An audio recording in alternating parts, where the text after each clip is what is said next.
ఉదాహరణకి శ్రీశైలం నుంచి చెంచులు కుర్రాడు ఒక అబ్బాయి ఇచ్చాడు, శివ అబ్బాయి 16 ఎంత ఉంటాయండి, ఇంటర్ ఫస్ట్ ఇయర్.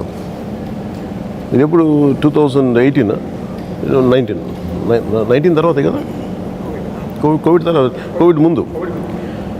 ఆ అబ్బాయి వచ్చి నా ఆఫీస్ ముందు వెయిట్ చేస్తున్నాడు. నేను ఎప్పుడు వెళ్ళిపోతుంటాను, ఎందుకు ఆ కుర్రాడు చూడగా లోపల పిలవనిపించింది. ఏంటి అని అంటే, ఈ నల్లమల యురేనియం మైనింగ్ చేసేస్తున్నారు, నాకు ఎవరికి చెప్పుకోవాలో తెలియట్లేదు, మా గ్రామాలన్నీ పాడైపోతాయి, ఎవరి దగ్గరికి వెళ్ళినా మాకు రావట్లేదంటే.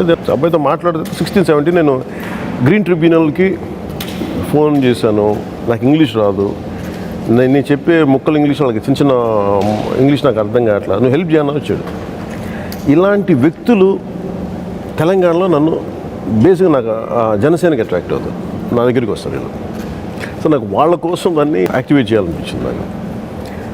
అలాగే అదే తర్వాత మేము ఇనిషియేట్ చేసాం. తర్వాత అంటే ఒక మాట చెప్తే నాకున్న పరిచయాలకు దేనికో అందరూ ఒక ఆల్ పార్టీ కాన్ఫరెన్స్, కోదండరామ్ గారు కానీ లేదంటే హనుమంతరావు, డిఫరెంట్ విభిన్నమైన పార్టీల నుంచి అందరం కూర్చోబెట్టి ఒక చేసాం.